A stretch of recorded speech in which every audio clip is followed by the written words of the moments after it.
This is Jordan Poyer, safety for the Buffalo Bills, and you are now listening to Cover One Buffalo Podcast. Let's go. Good evening and welcome to the Cover One Buffalo Podcast. You are joining your host, Greg Tompsett, and tonight I'm joined by my partner in crime, Aaron Quinn. Aaron, how we doing? What's up, my man? I'm a rejuvenated man. The loss, I've watched the tape.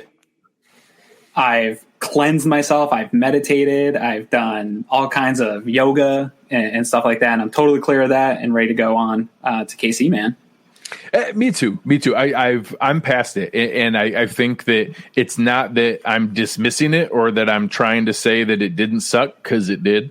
But I did come to full realization that it's still one game. It is. It's just one game. And that, I get it that some of the things in the fourth quarter where the score got away from us are going to skew a bunch of things in point differential and in a lot of metrics and in things like DVOA and stuff like that. And people just have to be aware of that there's noise in those things. That was not a 42-16 game, but we got our butts handed to us either way. And whether it was really, a 10-point loss or a 28-point loss, it doesn't matter. We weren't right there ready to take it. We got our butts handed to us. And I hope that we learn from it, and I hope that we move on. There are a lot of great examples of championship caliber teams. We talked about the Chiefs last year. You talked about we're on to the Cincinnati game from New England. These things happen to good teams, and that's okay. And now I'm ready to be okay with it. And here, one thing here before we fully move on. I think the one thing we learned the most, at least me, is this guy, Josh Allen, is a true leader. You saw him clapping hands with everybody at the end. Kim Jones asked Brian Dable about it this week, saying, she's covered the league for a long time and has never seen a quarterback say "I" as much and take responsibility so openly and just take it on the chin for every time the Bills have any type of struggles. That stuff, just for me, a culture kind of guy, oozes. So I think baked into a tough loss is the maturity of Josh Allen and what a true leader he really is. And I think that's a huge thing going forward for any adversity they face going down the road. 100%. And I think that it's outstanding to be able to look at what they're doing with, you talked about his "I" comments. He put the entire defensive performance on him. I can't put our defense in that kind of position. I can't make a turnover like that. We had some momentum going. They got us a stop, and I messed it up. I can't make plays like that. All those things. It's just unbelievable when you have someone doing that and you see a defense that they know that they didn't play well. They know that it wasn't a great game. And instead of, some of those side-eye comments and some of those crappy things that you see other quarterbacks play or shuck responsibility, instead, he certainly was not the reason we lost that game. It wasn't his best game. He wasn't why we lost that game. And yet he still took responsibility. Those guys noticed that. And it's why they'll go the unbelievable extra mile for him.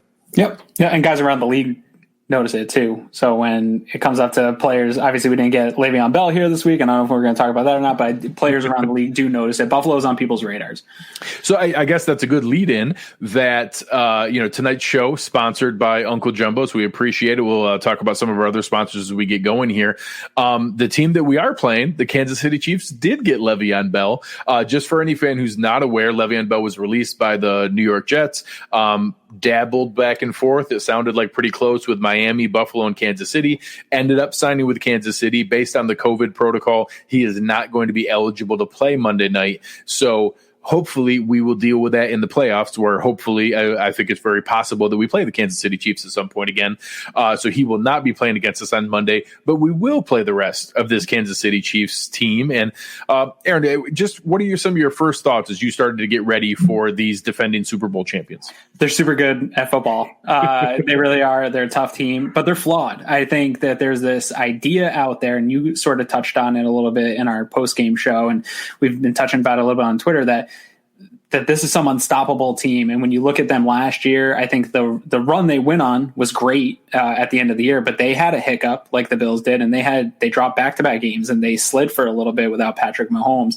It wasn't just a clean, totally dominant run through to the Super Bowl. So there's prints on how to beat them. The Raiders showed some blueprints on how to beat them, just as the Titans showed some blueprints on how to beat the Bills. So they're a flawed team, and this is the first time in all the time we've been doing the show in my adult life where I feel like if the Bills are going to get into a shootout with anyone, there's a chance for them to win. And Kansas City, nothing, when I'm watching them on film, nothing screams, this is going to be a shootout, like watching their defense. I think that the offense very much keeps them where they're at as far as the, being in first place and being who they are in the league. It's primarily offensive driven. They can make some splash plays. They can get you in trouble and make some toxic differential type plays on defense. But I think that there's a lot that this Brian Daboll, Josh Allen-led offense can expose and really get into a shootout. And I don't hate our chances in a shootout. I really don't.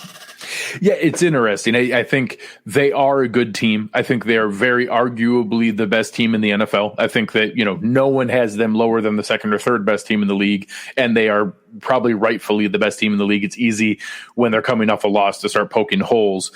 They are not an invincible juggernaut. They're simply not. Obviously, we beat the Raiders or the Raiders beat them. It's not simple. That's not how the transitive property works in football. But obviously, a flawed team like the Raiders beat them. They're obviously not flawless. They're able to be beat. Now, I think there's some things to be said. I don't think either team is excited to be playing the other one coming off their first loss. Just like Bills fans are not pumped that we're playing them off their first loss. Believe me, Andy Reid and Steve Spagnuolo are not excited to be playing the Bills off an embarrassing loss like that and to be coming back in that manner. They're not excited about that either. But it is going to take a strong effort. They cannot put up the performance or effort that they did in the last game. And I don't think we're going to see that. I think that you heard all the players talk, I probably similarly to what we did earlier. Let it hurt a little bit, let it burn a little bit. Now we move on. It's one game. We're 4-1. We still have things that we control in our destiny. And that's the kind of language you want to hear them talk about. Yeah, no, definitely. And they're going to be super focused. I think it would be nicer if we had fans, but there's still an advantage to them having to travel to Buffalo. And here's a question right here. Any updates on Trey, Milano, and Brown? All back at practice. And I tweeted it out. I know Bills fans wanted Le'Veon Bell, but it's bigger to get those guys back. We're getting an all-pro cornerback back, which we saw what happened in the defensive backfield. And I don't know that Trey's been playing at his all-pro level when he is healthy, but without him, things are not good. Getting Matt Milano back is fantastic, huge news. Obviously, you have Travis Kelce coming in. There's weapons that they're using on crossers across the middle. We need Matt Milano. I know people are frustrated with Tremaine Edmonds' struggles. Some of those struggles also come to playing continuity game. He is better when Matt Milano is next to him. They're both better when they are next to each other. There's so much communication that happens between those linebackers. Those two have been playing for so long that even if they're both at 80%, say that is better than anything else we can put on the field. So he's back. John Brown also appears to be back, which we saw what that does to the Bills' ability to stretch the field and kind of get safeties off of Stephon Diggs and make some of those explosive plays that we saw the first 4 weeks. Though we're going to need those plays against the Kansas City Chiefs to stay in a shootout with them. You're going to need some explosive plays to do that. And John Brown has to be on the field for that. Cole Beasley, your zone beater, that's great. We need to get into some of that, but you need John Brown there, even if it's just in a decoy type role of just you have to respect his ability to go over the top of your defense. So all those guys coming back makes me feel much better about this matchup than I did when I first started digging into it with the unknowns of, hey, if all three of those guys are back, man, this is a really tall task that as good as I think this team is, I don't know that they can do it without those three stars. Well, and one more thing to add on those three, they were all full participants in practice today as well. So certainly very encouraging sign. It doesn't Feliciano could still be back too. They might be holding that as the lifting his IR designation to the We should know that late tomorrow. We should know that late on Saturday by 4:00 Saturday. That should be when the designation is made. To hear that news. Although I think in theory they can still do that Sunday as well, since it's a Monday game. So either one of them. If we don't hear that tomorrow, it doesn't mean it's 100% out. But we would either hear it tomorrow or Sunday by 4:00. So let's dive in a little bit into this matchup. And one of the things that we've had some people ask, we'll start on the Bills side of it. And one thing I want to use one of our newer sponsors, T-Shirt University. Make sure you guys are going out and check out T-Shirt University, both their store in Buffalo. They're awesome stuff on hand, as well as their website, tshirtuniversity.com. Make sure you're checking out what they have. For tonight's T-Shirt University Fresh Look, it's something that I wanted to be able to kind of look through what we've been seeing. And I saw a couple good tweets. I think Dan Fates had one that was pretty interesting. Josh Allen is actually in the midst of by far his least rushing total of his career. We all know how he started out. Many people, he was more of a rushing threat than he was a passing threat for a good period of time. Over the last 4 games, he's had 19, 8, -1, and 18 yards. And that total, to be in a position to only have 45 total yards, 44 actually with the -1, is, I think, taking away from the threat that he is as a whole. And I don't know how much of that is the shoulder injury. He's still wearing a harness. I do think that there's some subconscious, or at least maybe play calling acknowledgement, probably why we haven't seen some of the called runs, but just a few of the times where maybe on those 3rd and 4s to keep them, on their toes, or to threaten the safeties, some of that stuff that the Titans were able to do by dropping everybody deep and keeping everything in front of them. I'd love if Josh could make them pay for some of that. We didn't see a ton of the screen game to make them pay for that. We didn't see a lot of dump offs or underneath. We didn't see any Cole Beasley till the second half. Another piece of that is Josh Allen pulling the ball down and rushing. And I'm open to the fact that they're protecting him and they don't want him to take those shots. And maybe that's a piece of it. But beyond there, it's just, I'm ecstatic on his development and step forward, passing the ball. That is by far the more sustainable path to success. I don't want it to be either or. I want there to be a little bit. We got into this in the offseason of, hey, how much rushing is too much rushing? We saw a ton of that with the 14, 15 carries in the first game. And I was saying, hey, I'd like a little bit less than that. They went too far. And now we're having 3 or 4 carries. And a couple of those were actually inflated by some kneel downs in the wins. And I'd like to see them mix that back in here. And I think this is the kind of defense that you can take advantage of it with. Oh, I absolutely think it's the type of defense you can take advantage of it with. One quick thing I want to touch on. I think last week I saw some opportunities to take advantage of it, but they didn't get in the red zone. And I think they want to use at least the design stuff a little bit more in the red zone. He's clearly a weapon using it there. They just weren't in the red zone very much at all, 2 times, and they did score twice. But so I don't know that the opportunities were there. I think a lot of stuff is baked into his decrease, right? The fumbles. We know McDermott has a very, very low tolerance for that. I'm sure after the first game, there was a lot of talk between McDermott, Dable, and Josh Allen about that's unacceptable. Yes, we can still use you as that, but this is super unacceptable. I don't want to see a performance like that again from any of you. So I think that's baked in there a little bit. I think trust in the wide receivers and trust in his offensive line is baked into this a little bit. I think he's getting a nice chunk of time in the passing game. Offensive line might have a little bit of problems in the run game. I don't see a lot of problems in the pass game. And if there is problems, Mitch Morse is cleaning up the problem. So we're not super worried about that. So I think he's getting trust there, and the trust in Diggs, the trust in Cole Beasley and John Brown when he's healthy, I think helps in that too. And obviously Gabe Davis is somebody he's already trusting too. So I think he's keeping his eyes downfield more because he trusts these guys to get open, where his first couple of years, I mean, nobody could get open whether or not he was breaking free or not. I mean, people could have 6 seconds back there and they weren't getting open. So I think a lot of that stuff's baked in. But to your point, Kansas City, when I watch them, I'm not particularly scared of their defense, and we'll talk about some of the numbers of their defense later. There's a few players that concern me, but they're, I think, an overly aggressive defense for the talent that they have. And I think you can get them to bite on some of the read option stuff. I think you can get them in some of the man coverage looks, get some nice running lanes for Josh Allen. And so I think there's going to be some stuff available. The screen game that you brought up is something that I really want to see, because we see with the Bills, they get super aggressive. Tennessee goes the other way with a screen, tight end screen, something like that. I think those types of plays are going to be readily available to the Bills all day, or all evening, I guess, on Monday.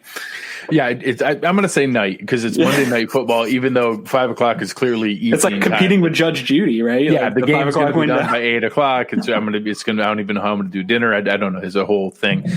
So you touched on so many points. So we talked about Josh Allen running the ball. We talked about the screen game. All of those things bake into, we're going to pivot a little bit here. Normally our player spotlight is picking out a Bills player.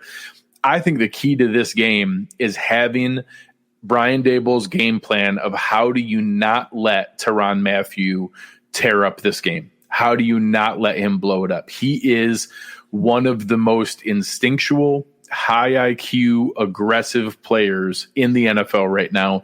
He plays a lot, in my opinion, like Troy Polamalu used to, where it's, up at the line of scrimmage, timing things like crazy. But the counter to that is he is uber aggressive. So sometimes if you get him to read incorrectly, he lets up big plays, and that you can hit on big plays, either screens over the top of him or seam plays in the seam that he evacuated, in being able to hit on those plays. And it's critical that they have that in mind, because honestly, they have some studs on their defensive line we'll talk about when we break down their numbers. But in their entire back seven, he's the only player that concerns me. And they need to have a clear plan of how they're going to do that. And I think if Brian Daboll can have a good plan and Josh Allen can execute on that plan, they have a chance to match them score for score. Yeah, he's one of my favorite players to watch. I love what he does. And talk about a culture change and a type of player that can change a culture. As soon as he came over to Kansas City, that entire defense got better, and he's the kind of guy that makes players better around you. I don't know that they're not going to be a lights out defense. I don't believe that they're a top 10 defense, even though they have a really good DVOA right now in the year. I'm not sold that they're that, but he actually made them a defense that isn't always going to lose you games, right? Their offense was dragging that defense until Mathieu showed up, and he creates plays, he creates havoc, and he gets all those guys to play at a higher level. So he's definitely the most concerning player to me as far as just overall talent on that defense. And I agree with you, though. I think you can use his aggressiveness against him, but it's going to be very difficult to outsmart him. He does have those moments. He's an incredibly intelligent player, and he's rarely not where he's supposed to be, but his aggressiveness does get to him sometimes, and you might be able to get a handle on that, and especially with the wide receivers. I think the Bills, if we're going to get into a shootout, I trust this unit to be one of the most prepared in the league to do that. So I'm interested to see what Daboll does to try to bring him up and get him kind of, if it's some fake screen stuff, and go the other way and try to get some confusion going there, because it's not just him. It's a lot of over aggressive and over pursuing type players on this defense. But when that hits home, dude, they are one of these teams that if they get into a rhythm and start hitting home on some of their over aggressive stuff, they can put you behind the sticks really quick. Like they have pass rushers. They create those toxic turnover plays. Exactly. And if you give that offense extra possessions, they put you away. And all it takes is, we let up a touchdown. That's all right. We matched it. We let up a touchdown. Oh, that's all right. We matched it. This time we created a turnover and then we scored again. Boom, we're up 14. That's what I'd like to see a little more. I know people are frustrated that the Bills are blitzing and that's not getting home, but I like the concept of your offense allows you to be a little bit more aggressive. And yes, you might give up points, but if we can get 2 to 3 possessions where you get the ball back, we think we can win that game that way, right? Like we're going to give up some points, but we're going to create just enough havoc to get our offense the ball back where we think they can score every time we do. That Raiders second half. It's a perfect example. The Bills did not play a great defensive game in that Raiders game, but they created multiple stops and turnovers in the second half, and we scored every single time.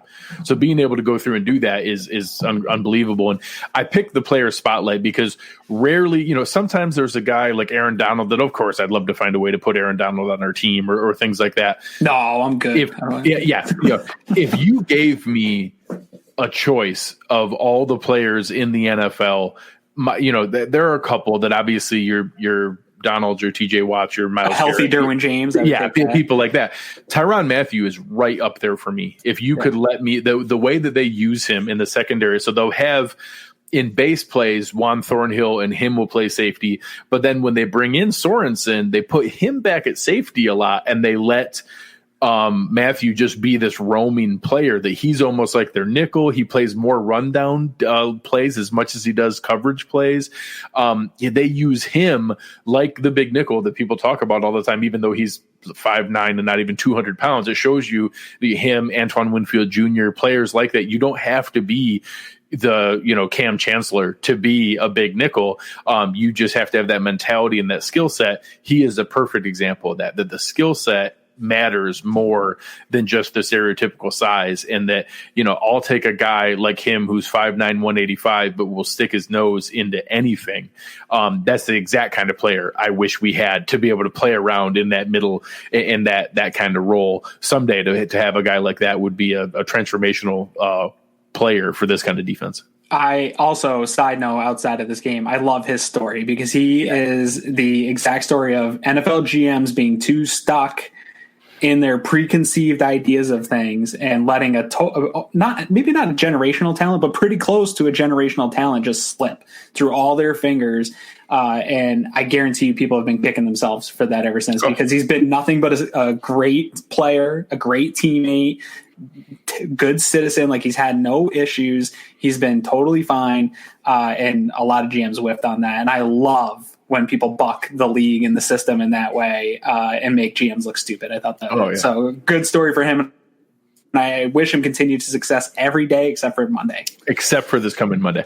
Let's flip over a little bit to the other side of the ball and being able to look at this Chiefs offense. And I think that it is one of the most pick your poison teams in the NFL.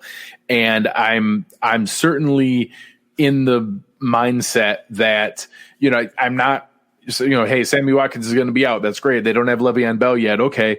They still have Tyreek Hill and Travis Kelce and Mecole Hardman, and heck, the receiver who comes in for Sammy Watkins is Marcus Robinson. I wanted him this offseason.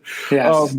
They still have Clyde Edwards-Helaire and Darrell Williams. And when you have a conductor at the podium there like Patrick Mahomes, who is all the upside and good things we see in Josh Allen with minimizing most of the downside. And it's just an embarrassment of riches. I think that the Raiders and, some of the Belichick schemes that they've showed, you have ways to slow down and make them frustrated. There's no stopping this offense. There's just not. The worst part about it is not only is it an embarrassment of riches, because we've seen teams that have been put together with lots of talent. It's Andy Reid that has an embarrassment of riches, which just makes it worse. And that was my biggest. That was my biggest fear with Le'Veon Bell. I know a lot of people don't love Bell. I like him a lot. I think he's a good player. I don't know about his values. Both of us were legitimately excited for the Bills to add him. Yeah, with Brian Dable. Like, I don't know that I like Bell with Adam Gase. Like, there's he's such a unique weapon that what scares me is him teaming up with Andy Reid, and Andy Reid being able to use him in so many different ways. And so we won't talk about Bella, but what Andy Reid is able to do and how he's able to attack defenses terrifies me. That has kept me up all week long, because the Bills defense is clearly struggling. I think that they might even try to overcompensate with some of the play calling. I think we will see Sean McDermott kind of get in there with Leslie Frazier a little bit more. I think they're going to try to work at how this defense is being called. I think Andy Reid's going to come in there and just kind of rip it all apart. I hate to say it. I do think he's going to just cause continued problems. This is not the week that I expect the defense to make fans happy with that. Everything's fixed. Yeah. I do think it'll happen. I think as the year goes on, we'll see the defense step up a little bit, but it's too much, in my opinion, with the talent that they have, that plethora of just fantastic talent. There's not many teams where I look at the offensive weapons and say, I want those to replace most of mine. Like Stephon Diggs, I don't want to replace, but I could swap out a couple of the Bills players easily, especially tight end position. I mean, probably the best one offensively. George Kittle's probably better than Gronk was. Kelsey's better than Gronk was in his prime, in my opinion. Not maybe as a blocker, but as a pass catching tight end. Correct. I really think he's the best I've seen.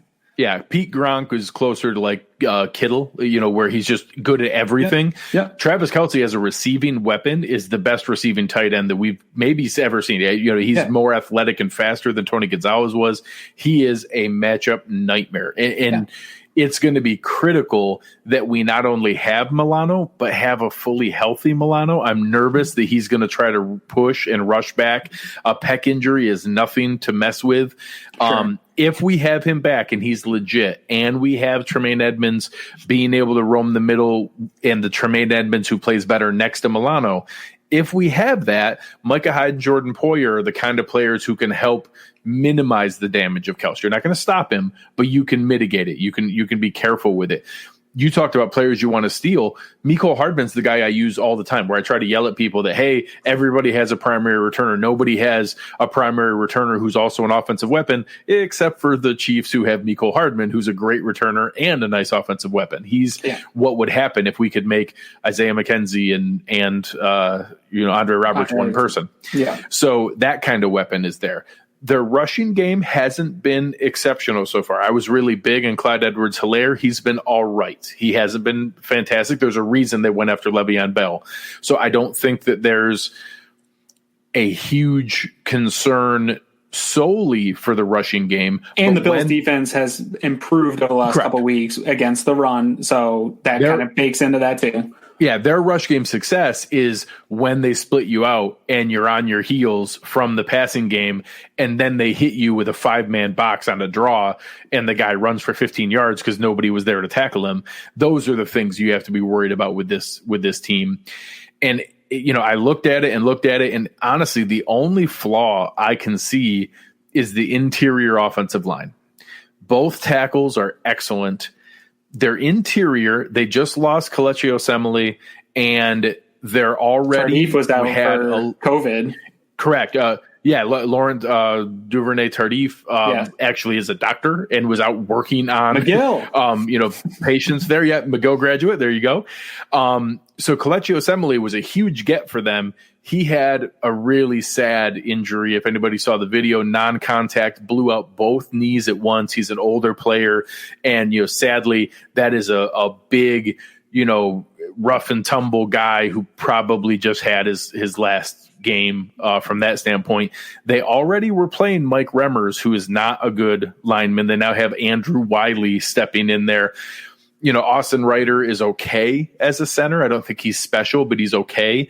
But Wiley and Remmers is the one spot that I think you've had a lot of people talking here in the chat. I think the way to be able to stay in this game is you have to get pressure without sending a ton. You need to be able to drop 7 and even 8 sometimes. And you have to get home with the guys who are there. They have to be able to beat those guys up the middle. You're not going to beat Mitchell Schwartz. You're not going to be able to, push back there. Even Eric Fisher is playing pretty well right now. He's number 1 overall pick, but he's not playing that well, but he's playing well. I think we have to try to find a way to beat those guards to be able to make something happen here. Yeah, I agree with you. And I do think you can send some pressure every once in a while. I think, people want to see Tremaine Edmonds on the outside because of his ability to rush the passer in college. I don't think he has that ability so much in the NFL. I've never seen him use a pass rush move before, so I don't think that's it. He gets home on an A-gap blitz every once in a while. And that's what I'm talking about. Bring him up on some A-gap blitz, get Milano back in coverage. I think there's some of that you can sneak in, and all you need to do is hit Mahomes a handful of times you're not going to get in his head, but hit him a handful of times to get him off his spot and get him moving out of the pocket. Because I think that we saw that with the Raiders. It's not that they sacked him so many times, it's that they were there so many times and getting him to move out and get out of his comfort zone and good coverage at the back end. What I'm concerned about with the Bills coverage is, even as good as Tre'Davious White is, something that he struggles with, and obviously Josh Norman's going to struggle with, is speed. Oh. And it's speed across the board. We don't have a single player who can keep up with Hardman or Tyreek Hill. I know it's not the fastest 40 time. Tyreek Hill is the fastest football player I've ever seen on a football field. Absolutely. Right there with Deion Sanders. Like that kind of he just the rest of the guys on the football field are the best athletes in the world, and he moves faster than all of them. And north, south, east, west, all directions. Yeah, all directions. He moves faster than everybody. But so they got speed across the board. And you talked about the help that the safeties would be able to bring with Kelsey. And I do think that's normally true, but I think you're going to need safety help everywhere to help protect these corners. So it presents so many stressing challenges. When we were talking about first starting Josh Allen, my argument was the whole idea an offensive coordinator needs is how to stress a defense. You don't have to just break a defense, just stress it and make them, find something to cover. It really is a pick your poison. They can stress you in so many ways, and it's going to cause the Bills a lot of stress. So I'm going to be interested to see what they do. Do they roll safety help to the speed on the outside, or do they try to take away Kelsey? Because you're going to have to pick one of them and hope that the other one can contain. it's going to be a long day. It's going to be really tough to contain a lot of that. Hopefully they think that they can really run on the Bills and go for a ground. I've had a couple smart football people say that every time the Chiefs choose to run the ball, they are doing the defense a favor. Every single time. Every rush attempt is a gift. So I'll take all of them. We have a series of questions here that all go together. So Lone Wolf is saying, hey, the defensive ends need to keep the edges set. William is saying, so that 3 linemen and send a blitz up the middle. Where can the varying come from? Steve is saying, is this a game where we may say Epinesa up the middle like we saw Zoe in the past? It's going to be a lot of that. So I think you're going to see, Aaron brought up that A-gap blitz from either Milano or Edmonds. I don't think we see a lot where we send 5 or 6. Once or twice a game, maybe in a key moment where you try to catch them off guard. The key is you need 6 or 7 people in the area so that Mahomes doesn't know which 3 or 4 are coming. And then you need the guys who drop back into the zones to be able to do their job. They're not going to, you're not going to drop AJ Epinesa into a zone and have him man up on Travis Kelce. It's just cover your zone. Be a man in the way so that if the blitz gets home, you can get your hand on a ball or not be the reason that he passes to that area. We don't have the kind of athletic defensive ends who are going to chase down sideline to sideline with Mahomes. But he's not an exceptional athlete. He's the kind of guy that I'm okay if they send 3 linemen, Quentin Jefferson, Ed Oliver, and Mario Addison all crash down going left, and Jerry Hughes kind of floats back out and doesn't come and is kind of the spy because they're trying to flush him to that sideline. I'm okay with that, with Jerry Hughes in a foot race with Patrick Mahomes. Those are the kind of things they need to be creative with, and that every once in a while, hey, you drop Ed Oliver back into somewhere because you sent Matt Milano on a blitz. Hopefully they can find a way to be creative that way in getting into Mahomes' head where he doesn't know which guys are coming, and we create pressure without needing to send extra guys. Yeah, and I think he has some mobility, right, Mahomes? I don't think he's got the type of mobility where you need to plan around that. There's too many other stresses that this team causes you. And Leslie Frazier said, even though this is like a primary zone coverage team, you have to be able to play man. You have to have it sprinkled in. You can't go out there and play zone 100% of the time. You have to. And for fans, every zone ends up becoming man. Like every single zone, like at some point you have a guy in your area, you're covering him. Every zone eventually becomes man. Well, but I do see, like, when he does rush, it is because they have so much speed and a lot of their stuff is deep that it just pulls defenders out and there's a free 10 yards. Yeah. Remind me of Aaron Rodgers. Yes. Aaron Rodgers would do that too. He's athletic enough. Yeah, he will pick up the first down if it's a clear path for him to get it. He's not going to Josh Allen you and try to juke middle linebackers or jump over. Like, that's not his game. So I'm not worried about like setting up a spy to deal with Mahomes. I'd rather have that person in coverage on one of the many weapons that is going to be out there running around. So as far as contain, I do think that was frustrating for him. We were talking a little here offline. I think it was frustrating for fans to see that happen with Tannehill here this last week. I don't know that that's a consistent story from the Bills defense. The one was an awful example, and it's burned in everybody's head. That has not been a season-long issue. No, and I don't know that it's frustrating because of the result. I don't know that I blame Jerry Hughes for that type of play and the decision he makes. He's got a split second to make a decision on how he's going to rush a passer. And a lot of this is stuff that has been set up throughout the game. So he took a decision. I have to trust him as a pass rusher a little bit. He missed the spot. The quarterback got out. He broke contain. You really don't want your defensive ends totally containing at all times because that takes away the entire array of moves that they can make on an offensive tackle, right? Like, you don't want them just primarily contained. That's not an aggressive pass rush. I think if Bills fans saw that, then they would get frustrated that even more that there isn't an ability to hit home or get pressures on a quarterback. I think there's more pressures than it appears.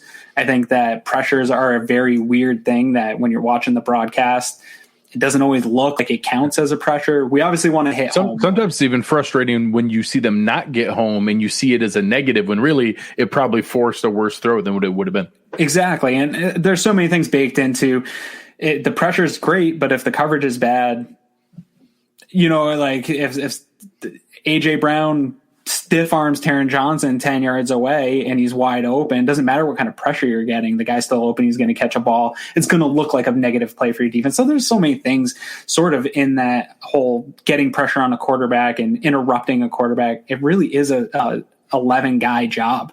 And we just haven't lined it up for the Bills right now. But in terms of containment, it's not something I'm necessarily worried about, where I'm sure they're stressing it in practice and working on those fundamentals, but I don't want to see them become a defense that just totally contains on the outside. I want those guys rushing the passer, and you're gonna lose containment sometimes when that happens. Yeah, and it's something where I'm hopeful that they're able to be creative. I'm hopeful that they're able to be aggressive and make some plays. And I think there's, an important part of being able to make a play here or there. We're not going to stop this team. We're not going to slow them down to a crawl. It's just making enough plays that the offense can outscore them. That's the key. There's one thing I want to touch on. I love Ron. I love you very much. I've seen a lot of this in my Twitter mentions this week about both Addison and Jefferson, and a lot of people calling for missing Jordan Phillips and Shaq Lawson. I couldn't disagree more. I think they've actually both been improvements over those two players. Mm-hmm. It might not show up like box score wise. It actually does show up box score that they are an improvement of those players, but I don't know that fans are getting the box score as an example, that they want. Addison has 14 pressures, 10 hurries, and 2 sacks. That's that's actually more than Jordan Phillips and Shaq Lawson combined right now through 5 games. Yeah, and better than they were doing last year at this time. I think they're higher graded. I think that they were producing more than those two were in their first 5 games. So I'm totally happy. I actually think that that's probably the 2 players on the defensive line that I'm happiest with here so far this year. I'm disappointed in Jerry Hughes, even though he's grading out well. Yeah. And I want him to get home. I think Vernon Butler hasn't done much. Vernon Butler hasn't done much. Yeah. I hope Anthony Romeo is listening, because I do love Trent Murphy. I think he's a good player. He's disappointed me a couple weeks this season. He hasn't done the things that I do expect him to do. So there's other players on the defensive line that I'm willing to kind of attack, but the new additions aren't it for me. I think that them being new additions, we heard Leslie Frazier talk about some of the games that defensive line trying to play haven't quite lined up yet. I don't know that everybody's on the page, which will come with time. So I can give you maybe concede some of that because there's new additions that might be impacting performance of the unit as a whole. But as far as those individual players, I'm very happy with them. Yeah. We've both been critical of Harrison Phillips with good reason. I'm going to give him the benefit of the doubt that he's not healthy and not back yet. Ed Oliver is another good example where Ed Oliver has not played up to the expectations that we listed. He's actually been one of the, he's ranked reasonably well among the interior defensive linemen. He's doing productive things, 10 pressures, 6 hurries, and a sack. That's pretty good for interior. People were expecting him to be a game-wrecking presence, and he hasn't done that. So he's been our best interior defensive lineman. It just hasn't been the game-wrecking presence that we were hoping he was going to take this mon step from year 2. So I'm still cautiously optimistic for Ed Oliver. I think that he's playing way better than he did at the beginning of last year. He's playing as well as he did. He's not playing as good as he did at the end. Correct. Some of the most impressive things I've seen from Ed Oliver will be, you look at his size, and he'll take on a double team and stand his ground. And that's not sexy. It doesn't show up anywhere. It's almost like the opposite of what Joe Thomas was talking about, which you brought up with offensive linemen. Like, you want to see them making the not sexy plays, the plays that don't stand out. Ed Oliver standing up 2 offensive linemen on his own and just taking that and not giving up his gap is probably more incredible and more of an exceptional play than we really realize in the moment. Nobody's going to talk about it. No one's going to see it, but I've seen it a handful of times now. I'd say he gets quite a bit of double teams. For a guy his size in the interior line to do that and stand up, that alone makes me excited for the potential of what he can do when he starts ripping through that and causing some problems. And again, I do think it's going to come. Some explosive plays will come for him too. And just haven't been there yet. So our last thing here on the defense before we switch over to the Bills offense against the Chiefs D, Lone Wolf asks, who is our best one tech? We don't have anyone that I would describe as best. I don't think we have anyone who's even average at one tech. For all the crap that Star Lotulelei got, his ability to consistently hold his gap, take on double teams, keep Matt Milano and Tremaine Edmonds clean, we don't have anybody who does it well right now. Harrison Phillips is getting blown off the ball more snaps that he's not. Ed Oliver, Quentin Jefferson are trying to do that. They're doing okay. Neither of them, they're both better as a penetrating 3-tech. I know Vernon Butler is built like a 1-tech. He's a 3-tech too, and that he's trying to help in that role, but it's just not what any of them do. So I that is an area I joked about Snacks Harrison and some other players like that. I think 1-tech is actually a sneaky need on this team to be able to have a guy who can hold the point of attack and keep the linebackers clean. It's been tough. It's been tough to be able to do that. So I think like 5 people just wrote about getting Quinn and Williams in the chat. So the Jets are pretty dumb. I don't think they're that dumb. I do think so. When the whole COVID thing, and we saw the Patriots losing players to the COVID list at the beginning of the season, everyone got worried about Trey, which obviously I was too. But I think a lot of fans slept on how big of a loss they celebrated Star, yeah. But I think that in EJ Gaines, I think we look at where there's a lot of talk in the chat tonight about Tyrann Johnson, and I could spend much time and ruin the show talking about Tyrann Johnson. It wouldn't be fun for any of us. But I think a huge loss that isn't a sexy, they're not sexy players, but Star and Gaines, bring those guys into this defense, and that changes a lot of the problems that we've been seeing and dealing with right now. So the COVID loss was real for the Buffalo Bills, even though they're not sexy names. It definitely impacted this defense and the continuity and what they're going to be able to do because they haven't replaced Star. I don't put that on Brandon Beane. A lot of people are frustrated that he didn't immediately replace Star Latulippe. There's not a ton of those guys in the NFL that are just out there available that are going to come in and make your team that much better. It just doesn't exist. I think it's going to be something they have to attack in the draft and offseason here this next year. They did a good job of it when they didn't have Star, of going after and attacking. So I expect Brandon Beane to do that next year. And they'll be able to do that when they get to the point of needing to be able to add that. They'll either know that Star is ready to come back next year, or, I don't think retirement's out of the question. If he's back, they'll do that. There are 1-techs available in free agency. There are not 1-techs available August 15th. There's just not that many humans on the earth who can hold 2 NFL offensive linemen at bay and keep them from coming. There's just not that many guys who can do that. There's a reason that Snacks Harrison hasn't played yet, and it's something where, I don't know exactly what he's ready for, if he's going to play, but there's a reason he's still only on a practice squad and trying to ease his way back. And I've had plenty of people share that he wasn't up to snuff last year. So we'll see where that goes. But if that guy was available, I think they would have done it. Yeah. Let's flip over to the other side of the ball here. I know you some numbers. Yeah, you talked about it. Our friends over at West Her, if you're looking for a vehicle, make sure you're looking at our friends at West Her Automotive Group all over Western New York. When you get ready to make that purchase, you got to get down to numbers. You got to talk through it and figure out what it's going to cost. What are some numbers that stuck out to you this week, Aaron? Yeah, actually, Adam, who's in our Slack channel, brought it up in the chat earlier about DVOA and talked about the Chiefs defense, and something that stood out to me. So again, all these stats, I use them a lot. I use PFF as much as I dunk on them on Twitter. I use PFF. I use Football Outsiders as much as I get on Aaron Schatz. I do use them. I use DVOA. But what I do is I kind of write it all down, put it next to me while I'm watching the film, and then I go kind of back and see if that it matches. And really, so far this year, the one thing that has stood out to me the most as DVOA is wrong here is Kansas City Chiefs. They have ranked as the second best pass defense DVOA in the NFL. I can't see it. It's not something that pops out to me on film. And another stat we also look at is toxic differential.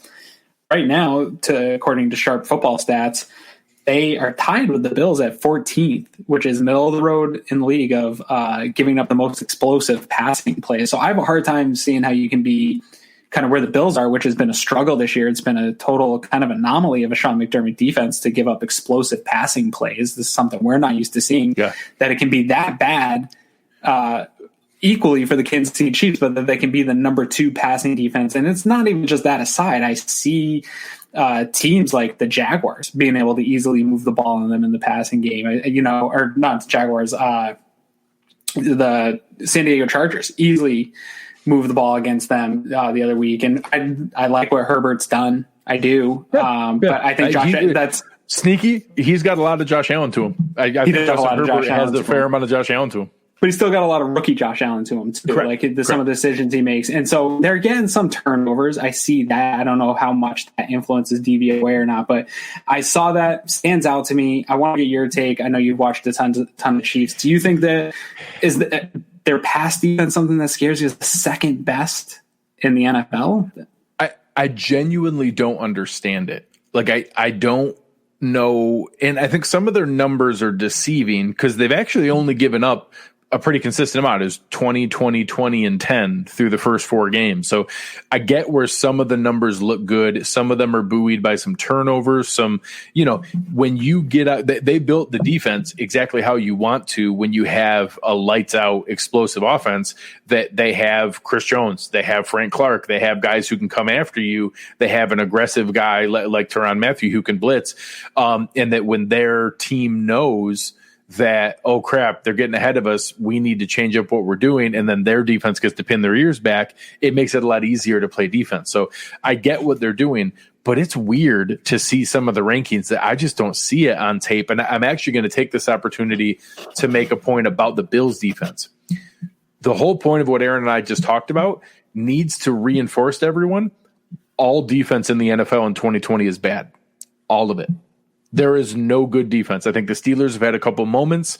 The Colts have had a couple moments. There's been some, but relative to normal levels, where we used to have just some killer defenses and then other side of the coin, the way that they are letting offensive linemen hold, it's really hard to get home. That's why you see some of the rankings that you do for the Bills where it doesn't look that bad, or the Bills are like, oh my gosh, the Bills defense is terrible. They're like 17th in yards. They're like 22nd in points. They're not the worst defense in the league because all of the defenses are playing below their previous standards. So it's not horrible. Everybody's not scoring, 70 points a game, but there's a material step back from what we've seen the last couple years.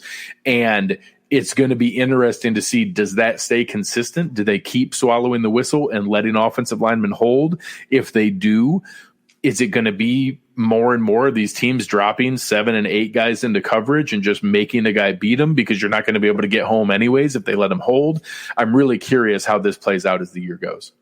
Yeah, I do agree that defenses around the league are struggling. We're seeing fantasy. I'm not a huge fantasy player, but we're seeing record-breaking, shattering fantasy performances from people that correlates with, offenses having those type of performances. And granted, I'm not here saying that Kansas City is a bad pass defense, but I look at Buffalo's pass defense DVOA is 24th, and granted, some of that has some small there's still a little bit of small sample size baked into that. The Rams game is a really tough one on that passing defense and that comeback that skews those numbers quite a bit. So I'm not mad that the Bills are ranked 24th, but I am a little mad because when I watch the film, it just doesn't add up that the Chiefs are that much better than the Bills have been this year. They've gotten more turnovers. I don't know that they've been that much better in coverage than the Bills. So it just stood out to me. Again, I'm not saying Kansas City is a bad passing defense. I just don't think they're the top 2 in the NFL, but maybe I'm wrong. Maybe I'm watching the film wrong. So if I am, hit up our YouTube comments and tell me I'm an idiot, but I don't Well, I mean, if you look at it, the Chiefs have given up 1,914 yards. The Bills have given up 1,859 yards, 383 yards a game to 371 yards a game, yet they're ranked way higher than us. I don't know. PFF has them graded, I think maybe like right where the Bills are. So the PFF grades, DVOA, something's not matching up. So I want to dig a little bit deeper into why DVOA is so high. So if any of you, I'm not going to call you stat nerds, but my friends that enjoy analytics want to get in a conversation with me and explain why that DVOA seems to be so off to both of us, I would love to hear it because I do want to learn what makes these stats move throughout the year a little bit more. And so I'd love an explanation if anybody's got one. Well, and I'll bring up a point that some of the analytics crowd has made this point before, that no one is advocating that a team comes out and passes 100% of the time and that you should never run, because there are times where you absolutely should. If you have a light box, you can have really good run game. If you can get a team spread out and then hit them with that, you should. What I've talked to, so some people that are reasonable in the analytics community and want to have good discussions, I've talked with a couple of them. They said it's not that they want teams to pass 100% of the time. It's that genuinely they think the statistics and the results and how they drive, there should be teams who do 80-20. And that's what they think, is that you should be able to pass 80% of the time and rushing 20% of the time, you'd be better and would score more points doing that. And when they look at that, one item that you see is being bad at run defense in their mind doesn't matter, because you almost want to entice the other team to run the ball at you because running is worse than passing. So I've had somebody try to make that point to me that it's almost a good thing that the Chiefs have a bad rushing defense, because if they're so good at passing and the other team wants to try to run the ball at them, every time you trade one of your runs for one of our passes, you lose. And then they're almost dangling a carrot, daring them to run the ball, because every time you try to run the ball, it's helping us because we're going to score faster than you and you're not going to be able to sustain it. So I don't know. I don't know that I agree with it. I don't know that I fully grasp where it is, but I get the idea. I get it's like in basketball, the teams, when three-point shootings first came out, the teams that were setting records and the ability to hit threes were, we'll let you take twos all day because we're going to come down and hit you with a three every time. If we miss a couple, we'll catch up. We're going to hit a few more threes later. So, and you saw that with the Rockets in there, that there's been issues when they get to the top. So I think that there's still, it's not perfect, but I get it. Like some of it really does work. I understand the analytics thing. I do believe, and I don't have the analytics and data support. I do believe the NFL changes come playoff football, just like basketball changes come playoff basketball. The game slows down. It does become a more of a trenches thing. So I think, that'll get you the first seed. Obviously, we saw with Kansas City, they get to the Super Bowl, but they're not passing 80% of the time either. But the teams that do pass more do have success in the NFL. But I think when it comes down to the playoffs, you still have to be able to establish the line of scrimmage and run the ball. So, I'm not super worried about either rush defense. Again, my whole point is I don't think they're a number 2 passing attack. And I think that the Bills are going to drop them down a little bit this week. I think the Bills will have success against this number 2 ranked passing defense in the NFL. I think we're going to hurt that ranking. I feel confident we're going to hurt that ranking. So James makes a good point here that I've seen thrown around here, and Jay Feely said it on our game Tuesday night about the rule of 53. So I'm going to take this chance to give a shout out to somebody who doesn't pay us to say nice things about them. Both Aaron and I love Warren Sharp and his website, Sharp Football Stats. He is one of the smartest minds in football. He is actually legitimately consulted from NFL teams who pay him for his analytics. He runs a gambling syndicate in Las Vegas that genuinely looks for advantages against the books and bets huge sums of money. That's his whole job, is being a consultant from NFL teams and a professional gambler. For anybody who doesn't know, he recently joined The Ringer. And is doing that. He, in addition to his other things, he's on a show on Wednesdays and Fridays. It's one of my favorite ones to listen to.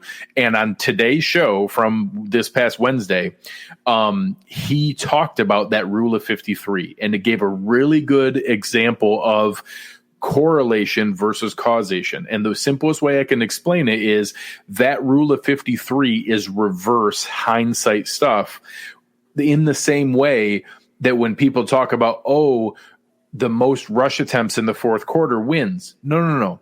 Teams that are winning often run the ball in the fourth quarter because they're milking the clock. Though that's the difference. It's not that, it's the fourth quarter, we better hurry up and start giving handoffs because if we have the most rush attempts in the fourth quarter, it means we're going to win. No, teams that are winning often run the ball. So that rule of 53 is exactly that way. It's the idea that rush attempts plus completions getting to 53 is a winning scenario. And it's true, but it's not a contest. And the way that he brought that up is if it was, you would just hand the ball off every single play to start the game and run short, completion percentage screens to hurry up and get to 53 and say, look, we got to 53, we win. It's that if you're moving the sticks and you're getting first downs, you're probably going to have enough conversions that it ends up with enough completions and attempts to get to 53.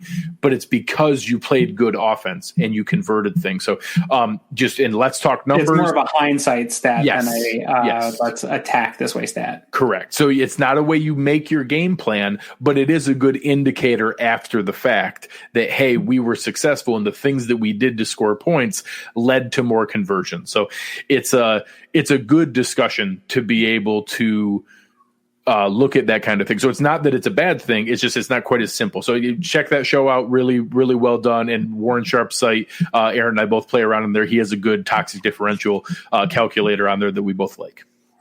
Let's talk about some points. Yeah, let's do it. What kind of points do you want to talk about here? What are you thinking, man? You usually have me go first. So I want to put you on the spot. What's your Monday evening 5 to 8 looking like this week?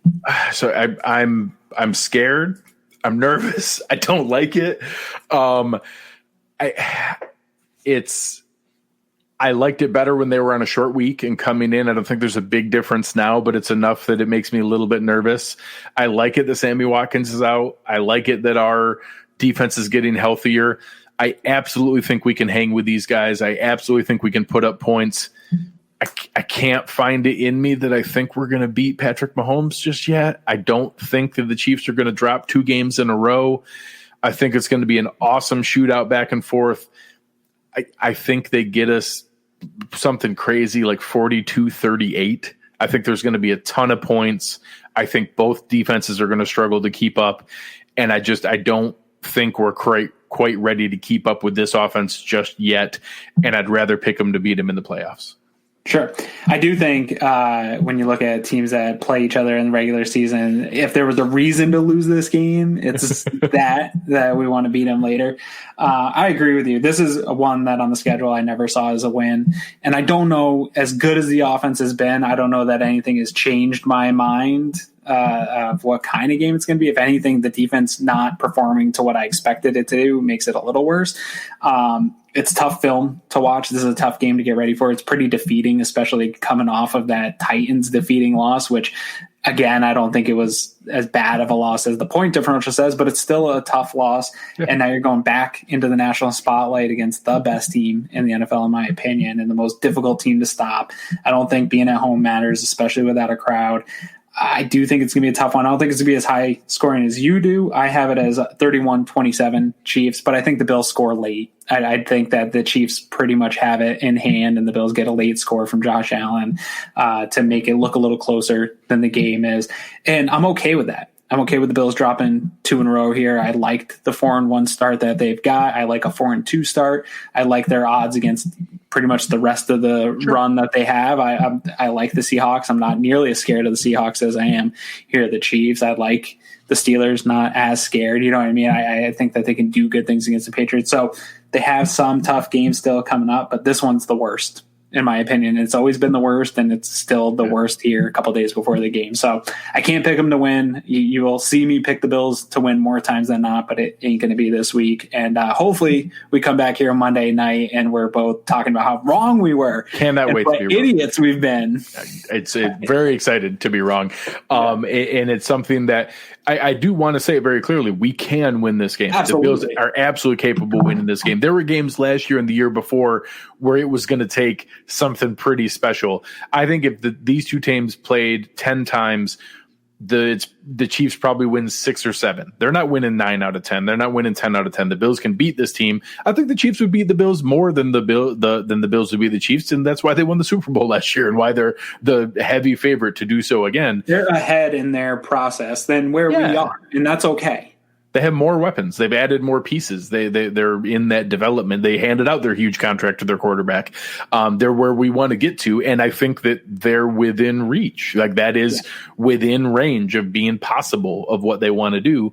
And this is the year where we're going to find that out. And I think you heard Patrick Mahomes talk about that with Josh Allen, that they know this is a guy, he knows that Josh Allen is a guy that they're going to be playing each other for a long time to come. And that's really cool to hear. Absolutely.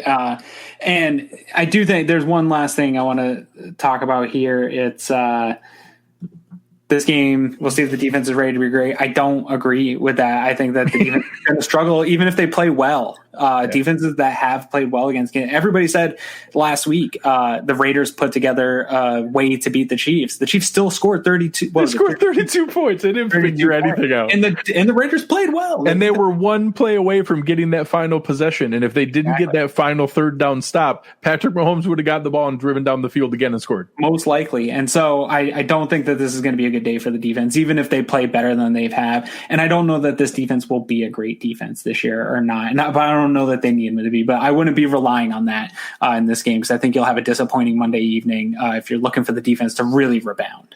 Yeah. So, big thank you to our sponsors. We got Uncle Jumbo's up behind me, T-Shirt University, our friends down at West Her. Make sure you're checking out all of them and showing them some love. Help us out. Give us a rating. Give us a review. Give us a like. Give us a share. Tell somebody else about the show. Aaron, where can the good people find you? You can find me at Aaron Quinn 716. Good sir. You guys can find me at Greg Tompsett, GregTompsett, having fun with Bills fans, being able to enjoy ourselves. You have been listening to Cover One Buffalo, and we are out.